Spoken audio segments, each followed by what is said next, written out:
On my window. Ugh. Hi. Happy Tuesday. It's Canada Day. We are off today, thank God. We are doing The Prince and the Pauper by Mark Twain. We are just gonna pick up where we left off. A little bit late to the stream today, but that's because I do whatever I want. So if you join, that's fantastic. If you don't join, that's fine. Do whatever you want to do. Chapter 14, The Prince with the Peasants. When the king awoke in the early morning, he found that a wet but thoughtful rat had crept into the place during the night and made a cozy bed for itself in his bosom. Being disturbed now, it scampered away. The boy smiled and said, "Poor fellow, why so fearful? I am as forlorn as thou. 'Twould be a sham in me to hurt the helpless, who am myself so helpless. Moreover, I owe you thanks for a good omen, for when a king has fallen so low that the very rats do make a bed of him, it surely meaneth that his fortunes be upon the turn, since it is plain he can go no lower." He got up and stepped out of the stall, and just then he heard the sound of children's voices. The barn door opened, and a couple of little girls came in. As soon as they saw him, their talking and laughing ceased, and they stopped and stood still, gazing at him with strong curiosity. They presently began to whisper together, then they approached nearer and stopped again to gaze and whisper. By and by they gathered courage and began to discuss him aloud. One said, "He hath a comely face." The other said, "And pretty hair, but is ill-clothed now, and how starved he looketh." They still came nearer, sliding shyly around and about him, examining him minutely from all points, as if he were some strange new kind of animal, but warily and watchfully the while, as if they had feared he might be a sort of animal that would bite upon occasion. Finally, they halted before him, holding each other's hands for protection, and took a good, satisfying stare with their innocent eyes. Then one of them plucked up all her courage and inquired with honest directness, "Who art thou, boy?" "I am the king," was the grave answer. The children gave a little start, and their eyes spread themselves wide open and remained so during a speechless half-minute. Then curiosity broke the silence. "The king? What king?" "The king of England." The children looked at each other, then at him, then at each other again, wonderingly, perplexedly. Then one said, "Didst hear him, Marjorie? He said he is the king. Can that be true?" "How can it be else but true, Prissy? Why he say a lie? For look at you, Prissy, and if it were not true, it would be a lie. It surely would be. Now think on it. For all things that be not true be lies. Thou canst make naught else of it." It was a good tight argument, without a leak in it anywhere, and it left Prissy's half-doubts not a leg to stand on. She considered a moment, then put the king upon his honour with the simple remark, "If thou art truly the king, then I believe thee." "I truly am the king." This settled the matter. His Majesty's royalty was accepted without further question or discussion, and the two little girls began at once to inquire into how he came to be where he was, and how he came to be so unroyally clad, and whither he was bound, and about all of his affairs. It was a mighty relief to him to pour out his troubles where they would not be scoffed at or doubted, so he told his tale with feeling, forgetting even his hunger for the time, and it was received with the deepest and tenderest sympathy by the gentle little maids. But when he got down to his latest experiences, and they learned how long he had been without food, they cut him short and hurried him away to the farmhouse to find a breakfast for him. The king was cheerful and happy now, and said to himself, "When I am come to mine own again, I will always honor little children, remembering how that these trusted me and believed in me in my time of trouble, whilst they that were older and thought themselves wiser mocked at me and held me a liar." The children's mother received the king kindly and was full of pity, for his forlorn condition and apparently crazed intellect touched her womanly heart. She was a widow and rather poor. Consequently, she had seen trouble enough to enable her to feel for the unfortunate. She imagined that the demented boy had wandered away from his friends or keepers, so she tried to find out whence he had come in order that she might take measures to return him. But all her references to neighboring towns and villages, and all her inquiries in the same line, went for nothing. The boy's face, and his answers too, showed that the things she was talking of were not familiar to him. He spoke earnestly and simply about court matters, and broke down more than once when speaking of the late king, his father, but whenever the conversation changed to baser topics, he lost interest and became silent. The woman was mightily puzzled, but she did not give up. As she proceeded with her cooking, she set herself to contriving devices to surprise the boy into betraying his real secret. She talked about cattle. He showed no concern. Then about sheep. The same result. So her guess that he had been a shepherd boy was in error. She talked about mills, and about weavers, tinkers, smiths, trades, and tradesmen of all sorts, and about bedlam and jails and charitable retreats. But no matter. She was baffled at all points. Not altogether, either, for she argued that she had narrowed the thing down to domestic service. Yes, she was sure she was on the right track now. He must have been a house servant. So she led up to that. But the result was discouraging. The subject of sweeping appeared to weary him. Fire building failed to stir him. Scrubbing and scouring awoke no enthusiasm. The good wife touched with a perishing hope, and rather as a matter of form, upon the subject of cooking. To her surprise and her vast delight, the king's face lighted at once. Ah, she had hunted him down at last, she thought, and she was right proud, too, of the devious shrewdness and tact which had accomplished it. Her tired tongue got a chance to rest now, for the king's, inspired by gnawing hunger and the fragrant smells that came from the sputtering pots and pans, turned itself loose and delivered itself up to such an eloquent dissertation upon certain toothsome dishes that within 3 minutes the woman said to herself, "Of a truth I was right. He hath holpen in a kitchen."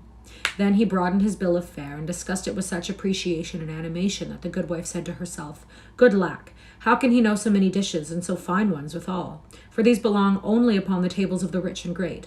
Ah, now I see. Ragged outcast as he is, he must have served in the palace before his reason went astray. Yes, he must have helped in the very kitchen of the king himself. I will test him." Full of eagerness to prove her sagacity, she told the king to mind the cooking a moment, hinting that he might manufacture and add a dish or two if he chose. Then she went out of the room and gave her children a sign to follow after. The king muttered, "Another English king had a commission like to this in a bygone time. It is nothing against my dignity to undertake an office which the great Alfred stooped to assume. But I will try to better serve my trust than he, for he let the cakes burn." The intent was good, but the performance was not answerable to it. For this king, like the other one, soon fell into deep thinkings concerning his vast affairs, and the same calamity resulted. The cookery got burned. The woman returned in time to save the breakfast from entire destruction, and she promptly brought the king out of his dreams with a brisk and cordial tongue-lashing. Then, seeing how troubled he was over his violated trust, she softened at once and was all goodness and gentleness towards him. The boy made a hearty and satisfying meal, and was greatly refreshed and gladdened by it. It was a meal which was distinguished by this curious feature, that rank was waived on both sides, yet neither recipient of the favor was aware that it had been extended. The good wife had intended to feed this young tramp with broken victuals in a corner, like any other tramp or like a dog, but she was so remorseful for the scolding she had given him that she did what she could to atone for it by allowing him to sit at the family table and eat with his betters, on ostensible terms of equality with them, and the king, on his side, was so remorseful for having broken his trust, after the family had been so kind to him, that he forced himself to atone for it, by humbling himself to the family level, instead of requiring the woman and her children to stand and wait upon him, while he occupied their table in the solitary state due to his birth and dignity. It does us all good to unbend sometimes. This good woman was made happy all the day long by the applauses which she got out of herself for her magnanimous condescension to a tramp, and the king was just as self-complacent over his gracious humility toward a humble peasant woman. When breakfast was over, the housewife told the king to wash up the dishes. This command was a staggerer for a moment, and the king came near to rebelling, but then he said to himself, "Alfred the Great watched the cakes. Doubtless he would have washed the dishes too. Therefore, I will essay it." He made a sufficiently poor job of it, and to his surprise too, for the cleaning of wooden spoons and trenchers had seemed an easy thing to do. It was a tedious and troublesome piece of work, but he finished it at last. He was becoming impatient to get away on his journey now. However, he was not to lose this thrifty dame's society so easily. She furnished him some little odds and ends of employment, which he got through with after a fair fashion and with some credit. Then she set him and the little girls to paring some winter apples, but he was so awkward at this service that she retired him from it and gave him a butcher knife to grind. Of course he's not good at anything. He's the King of England. Good at any menial, lesser tasks. Afterward, she kept him carding wood until he began to think he had laid the good King Alfred about far enough in the shade of the present in the matter of showy menial heroisms that would read picturesquely in storybooks and histories, and so he was half-minded to resign. And when, just after the noonday dinner, the good wife gave him a basket of kittens to drown, he did resign. At least he was just going to resign, for he felt that he must draw the line somewhere, and it seemed to him that to draw it at kitten drowning was about the right thing. Then there was an interruption. The interruption was John Canty, with a peddler's pack on his back, and Hugo. The king discovered these rascals approaching the front gate before they had had a chance to see him, so he said nothing about drawing the line, but took his basket of kittens and stepped quietly out of the back way without a word. He left the creatures in an outhouse and hurried on into a narrow lane at the rear. Oh, that's the end of the chapter. Chapter 20. Chapter 20? Did I say this was chapter 14? It's chapter 19. This is chapter 20. The Prince and the Hermit.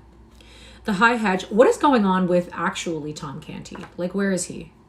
That's what I want to know. We've been with the Prince for a while. The Prince and the Hermit. The high hedge hid him from the house now, and so, under the impulse of a deadly fright, he let out all his forces and sped toward a wood in the distance. He never looked back until he had almost gained the shelter of the forest. Then he turned and descried 2 figures in the distance. That was sufficient. He did not wait to scan them critically, but hurried on, and never abated his pace till he was far within the twilight depths of the wood. Then he stopped, being persuaded that he was now tolerably safe. He listened intently, but the stillness was profound and solemn, awful even, and depressing to the spirits.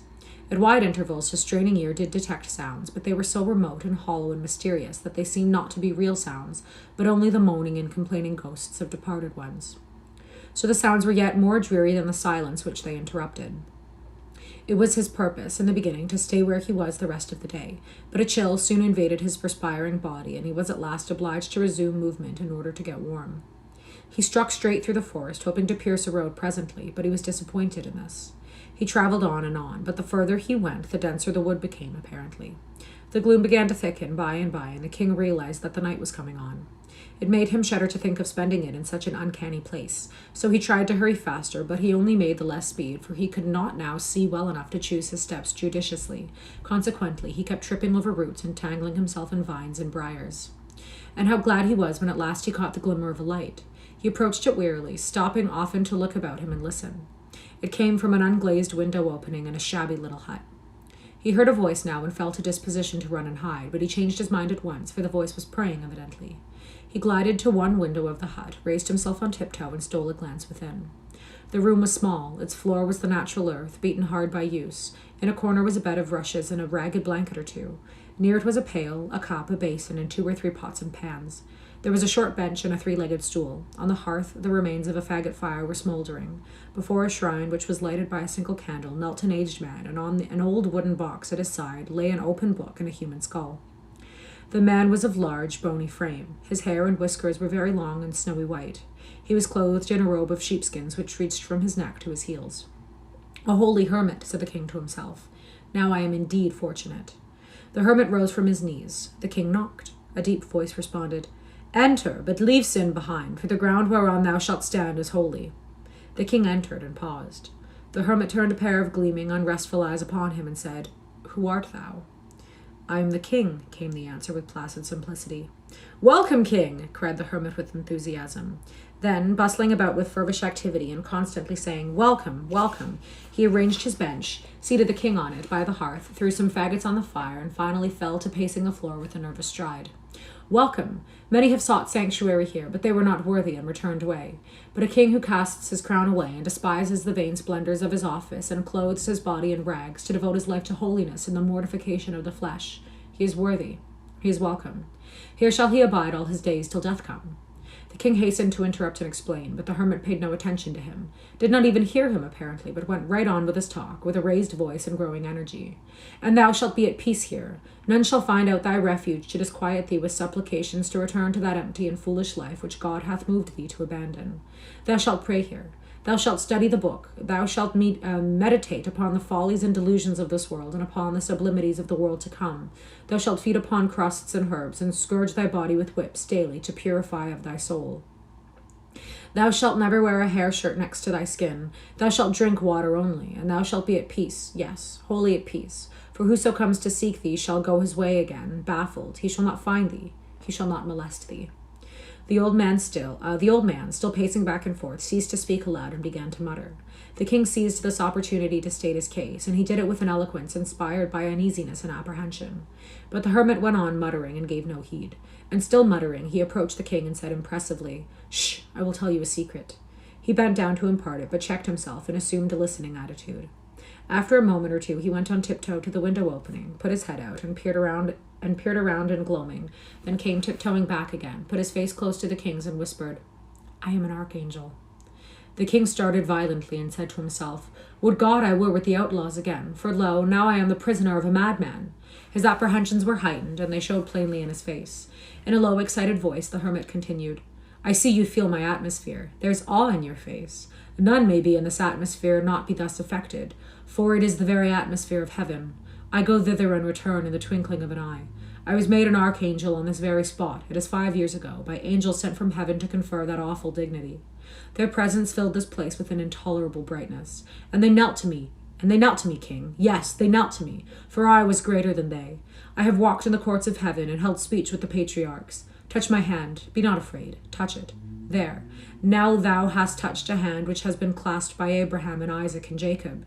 For I have walked in the golden courts. I have seen the deity face to face. He paused to give the speech effect. Then his face suddenly changed, and he started to his feet again, saying with angry energy, Yes, I am an archangel, a mere archangel, I that might have been the Pope. It is verily true. I was told it from heaven in a dream 20 years ago. Oh yes, I was to be Pope, and I should have been Pope, for heaven had said it. But the king dissolved my religious house, and I, poor obscure unfriended monk, was cast homeless upon the world, robbed of my mighty destiny. Here he began to mumble again, and beat his forehead in futile rage with his fist, now and then articulating a venomous curse, and now and then a pathetic, Wherefore I not but an archangel, that I should have been the Pope. So he went on for an hour, whilst the poor little king sat and suffered.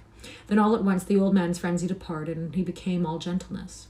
His voice softened, he came down out of his clouds, and he fell prattling along so simply and so humanly that he soon won the king's heart completely.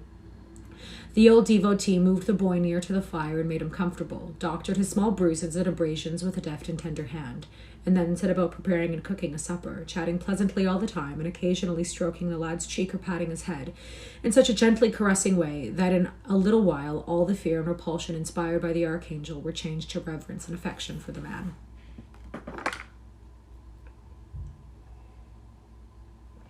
The sky's getting lighter. It's going to be a very nice day, I think. This happy state of things continued while the two ate the supper. Then, after a prayer before the shrine, the hermit put the boy to bed in a small adjoining room, tucking him in as snugly and lovingly as a mother might, and so, with a parting caress, left him and sat down by the fire and began to poke the brands about in an absent and aimless way. Presently he paused, then tapped his forehead several times with his fingers, as if trying to recall some thought which had escaped from his mind. Apparently he was unsuccessful. Now he started quickly up and entered his guest's room and said, Thou art king? Yes, was the response, drowsily uttered. What king? Of England. Of England? Then Henry is gone. Alack, it is so. I am his son. A black frown settled upon the hermit's face, and he clenched his bony hands with a vindictive energy. He stood a few moments, breathing fast and swallowing repeatedly, then said in a husky tone, Dost know it was he that turned us out into the world houseless and homeless? There was no response. The old man bent down and scanned the boy's reposeful face and listened to his placid breathing. He sleeps soundly, and the frown vanished away and gave place to an expression of evil satisfaction. A smile flitted across the dreaming boy's features. The hermit muttered, So, his heart is happy, and he turned away. He went stealthily about the place, seeking here and there for something, now and then halting to listen, now and then jerking his head around and casting a quick glance towards the bed, and always muttering, always mumbling to himself. At last he found what he seemed to want, a rusty old butcher knife and a whetstone. Then he crept to his place by the fire, sat himself down, and began to whet the knife softly on the stone, still muttering, mumbling, and ejaculating. The wind sighed around the lonely place. The mysterious voices of the night floated by out of the distances. The shining eyes of venturesome mice and rats peered out at the old man from cracks and coverts, and but he went on with his work, rapt, absorbed, and noted none of these things. He's going to kill the king. At long intervals he drew his thumb along the edge of his knife and nodded his head with satisfaction. It grows sharper, he said. Yes, it grows sharper. He took no note of the flight of time, but worked tranquilly on, entertaining himself with his thoughts, which broke out occasionally in articulate speech. His father wrought us evil, he destroyed us, and has gone down into the eternal fires. Yes, down into the eternal fires. He escaped us, but it was God's will. Yes, it was God's will, we must not repine. But he hath not escaped the fires. No, he hath not escaped the fires, the consuming, unpitying, remorseless fires, and they are everlasting. And so he wrought and still wrought, mumbling, chuckling a low, rasping chuckle at times, and at times breaking into again words. It was his father that did it all. I am but an archangel. But for him, I should be pope. The king stirred. The hermit sprang noiselessly to the bedside and went down upon his knees, bending over the prostrate form with his knife uplifted. The boy stirred again. His eyes came open for an instant, but there was no speculation in them. They saw nothing. The next moment his tranquil breathing showed that his sleep was sound once more. My feet are freezing. My feet are so incredibly cold. Okay, there we go. The hermit watched and listened for a time, keeping his position and scarcely breathing. Then he slowly lowered his arms and presently crept away, saying, "It is long past midnight. It is not best that he should cry out, lest by accident someone be passing." He glided about his hovel, gathering a rag here, a thong there, and another one yonder. Then he returned, and by careful and gentle handling he managed to tie the king's ankles together without waking him. Next he essayed to tie their wrists. He made several attempts to cross them, but the boy always drew one hand or the other away, just as the cord was ready to be applied. But at last, when the archangel was almost ready to despair, the boy crossed his hands himself, and the next moment they were bound. Now a bandage was passed under the sleeper's chin and brought up over his head and tied fast. And so softly, so gradually, and so deftly were the knots drawn together and compacted, that the boy slept peacefully throughout it all without stirring. Fuck, eh? Next is called Hendon to the Rescue, chapter 21. Oh, good. The old man glided away, stooping, stealthy, cat-like, and brought the low bench. He seated himself upon it, half his body in the dim and flickering light, and the other half in shadow. And so, with his craving eyes bent upon the slumbering boy, he kept his patient vigil there, heedless of the drift of time, and softly whetted his knife, and mumbled and chuckled. And in aspect and attitude he resembled nothing so much as a grisly, monstrous spider, gloating over some hapless insect that lay bound and helpless in his web. After a long while, the old man, who was still gazing, yet not seeing, his mind having settled into a dreamy abstraction, observed, on a sudden, that the boy's eyes were open, wide open and staring up in frozen horror at the knife. The smile of a gratified devil crept over the old man's face, and he said, without changing his attitude or his occupation, "Son of Henry VIII, hast thou prayed?" That would be horrifying. The boy struggled helplessly in his bonds, and at the same time forced a smothered sound through his closed jaws, which the hermit chose to interpret as an affirmative answer to his question. "Then pray again. Pray the prayer for the dying." A shudder shook the boy's frame, and his face blanched. Then he struggled again to free himself, turning and twisting himself this way and that, tugging frantically, fiercely, desperately, but uselessly, to burst his fetters. And all the while the old ogre smiled down upon him, and nodded his head, and placidly whetted his knife, mumbling from time to time, "The moments are precious, they are few and precious. Pray the prayer for the dying." The boy uttered a despairing groan and ceased from his struggles, panting. The tears came then and trickled one after the other down his face, but this piteous sight wrought no softening effect upon the savage old man. Sorry, I just got a text.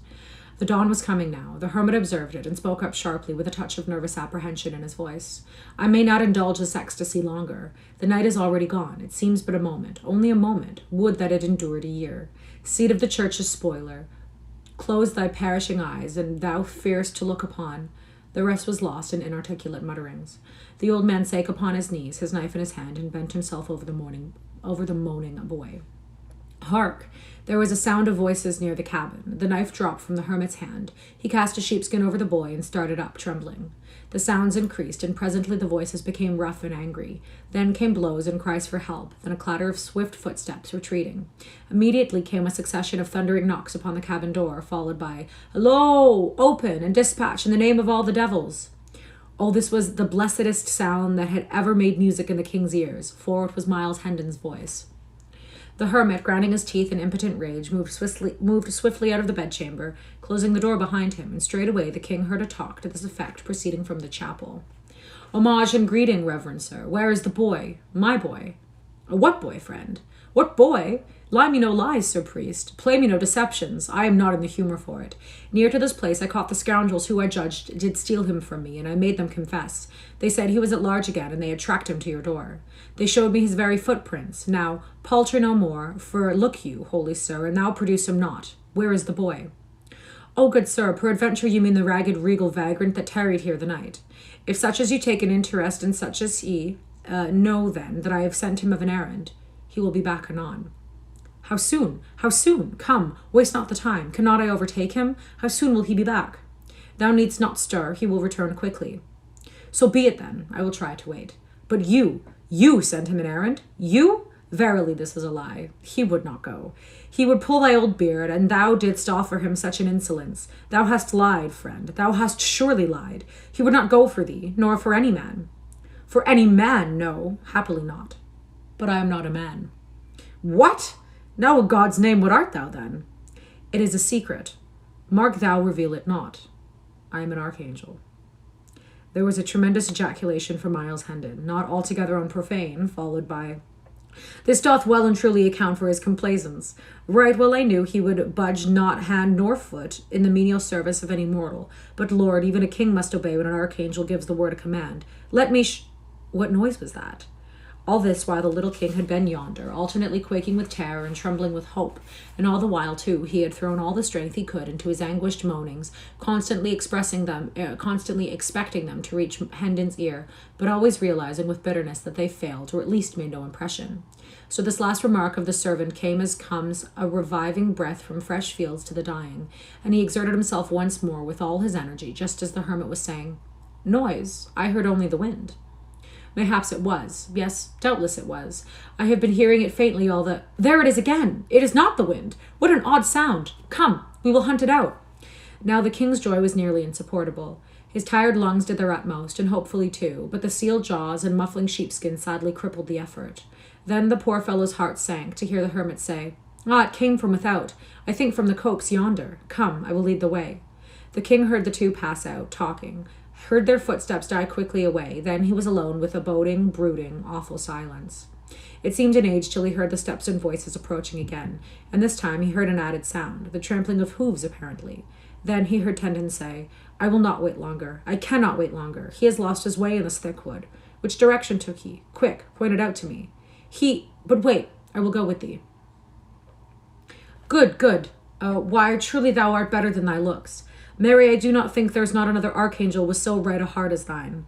Wilt ride? Wilt take thee wee donkey that's for my boy, or wilt thou fork thy holy legs over this ill-conditioned slave of a mule that I have provided for myself, and had been cheated into, had he cost but the indifferent sum of a month's usury on a brass farthing let to tinker out of work? No, ride thy mule, and lead thine ass. I am sure on mine own feet, and will walk. Then prithee mind the little beast for me, while I take my life in my hands and make what success I may towards mounting the big one.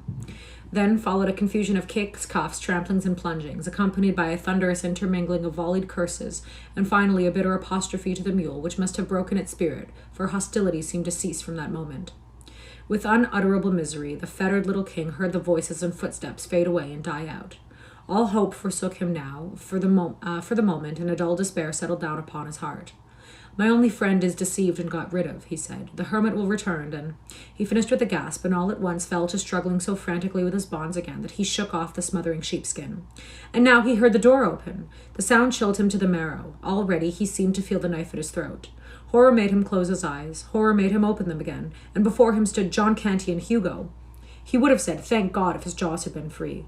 A moment or two later, his limbs were at liberty, and his captors, each gripping him by an arm, were hurrying him with all speed through the forest. Not that they're much better than the Archangel.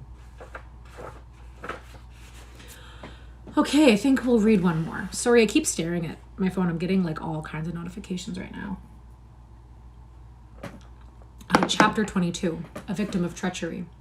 Once more, King Fufu I was roving with the tramps and outlaws, a butt for their coarse jests and dull-witted railleries, and sometimes the victim of small spitefulness at the hands of Canty and Hugo when the ruffler's back was turned. None but Canty and Hugo really disliked him. Some of the others liked him, and all admired his pluck and spirit. During 2 or 3 days, Hugo, in whose ward in charge the king was, did what he covertly could to make the boy uncomfortable, and at night, during the customary orgies, he amused the company by putting small indignities upon him, always as if by accident. Twice he stepped upon the king's toes, accidentally, and the king, as became his royalty, was contemptuously unconscious of it and indifferent to it. But the 3rd time Hugo entertained himself in that way, the king felled him to the ground with a cudgel, to the prodigious delight of the tribe. Hugo, consumed with anger and shame, sprang up, seized a cudgel, and came at his small adversary in a fury.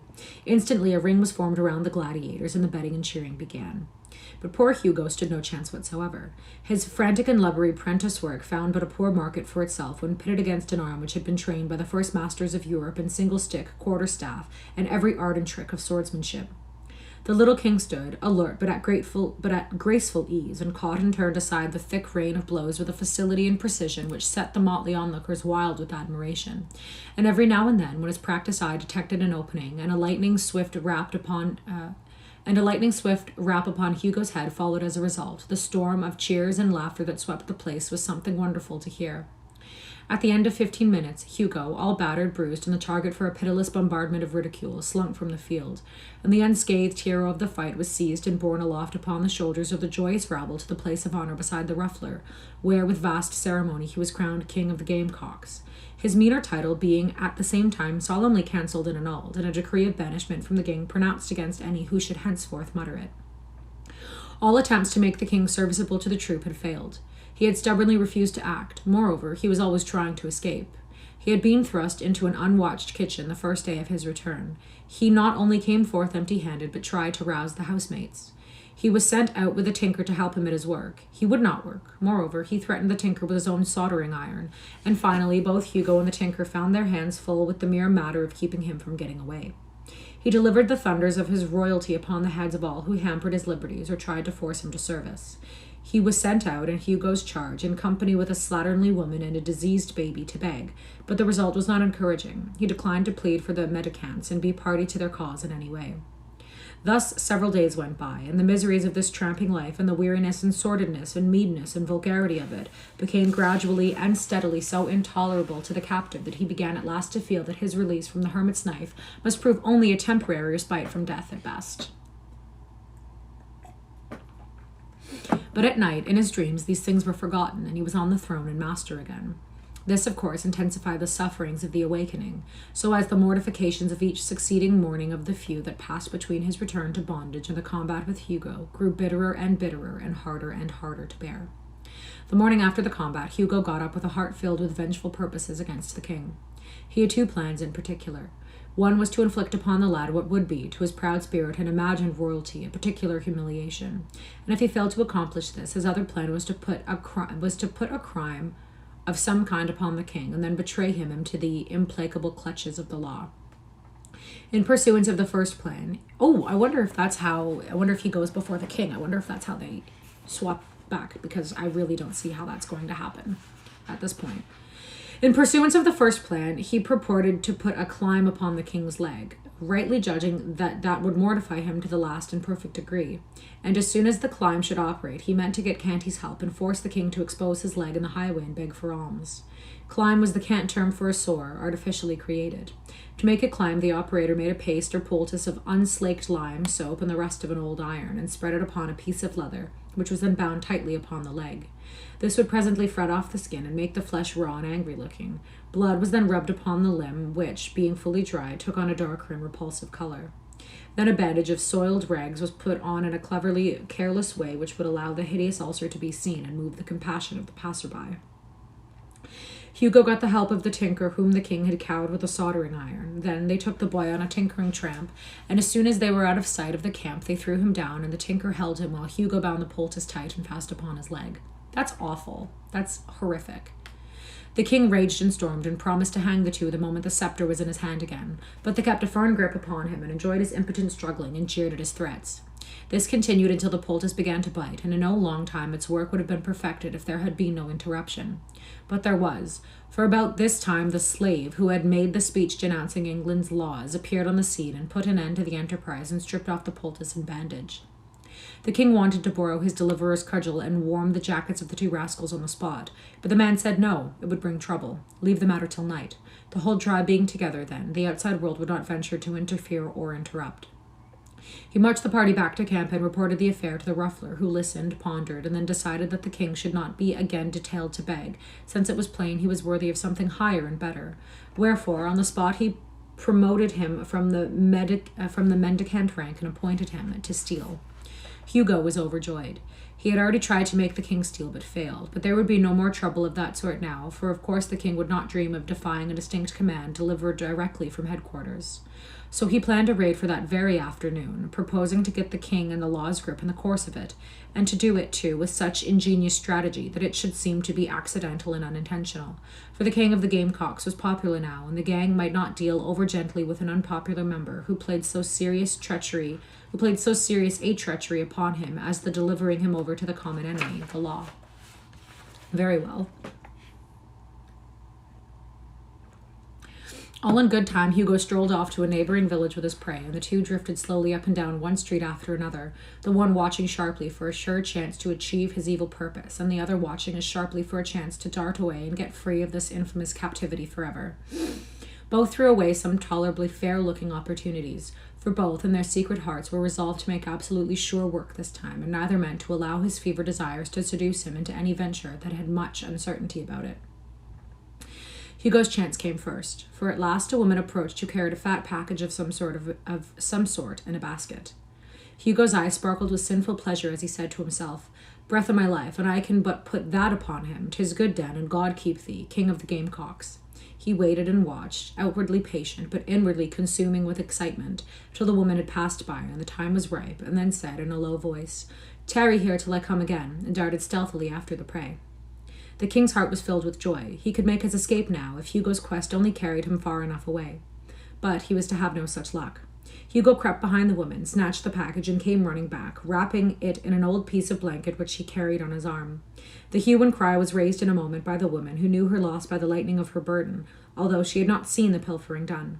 Hugo thrust the bundle into the king's hands without halting, saying, "Now speed ye after me with the rest, and cry, 'Stop, thief!' but mind ye lead them astray." The next moment Hugo turned a corner and darted down a crooked alley, and in another moment or two he lounged into view again, looking innocent and indifferent, and took up a position behind a post to watch results. The insulted king threw the bundle on the ground, and the blanket fell away from it just as the woman arrived. With an augmenting crowd at her heels, she seized the king's wrist with one hand, snatched up her bundle with the other, and began to pour out a tirade of abuse upon the boy while he struggled, without success, to free himself from her grip. Hugo had seen enough. His enemy was captured and the law would get him now. So he slipped away, jubilant and chuckling, and wended campwards, framing a judicious version of the matter to give to the ruffler's crew as he strode along. The king continued to struggle in the woman's strong grasp, and now and then cried out in vexation, "Unhand me, thou foolish creature! It was not I that bereaved thee of thy paltry goods." The crowd closed around, threatening the king and calling him names. A brawny blacksmith in leather apron and sleeves rolled to his elbows made a reach for him, saying he would trounce him well for a lesson. But just then a long sword flashed in the air and fell with convincing force upon the man's arm, flat side down, the fantastic owner of it remarking pleasantly at the same time, "Marry, good souls, let us proceed gently, not with ill blood and uncharitable words. This is matter for the law's consideration, not private and unofficial handling. Loose thy hold from the boy, good wife." The blacksmith averaged the stalwart soldier with a glance, then went muttering away, rubbing his arm. The woman released the boy's wrist reluctantly. The crowd eyed the stranger unlovingly, but prudently closed their mouths.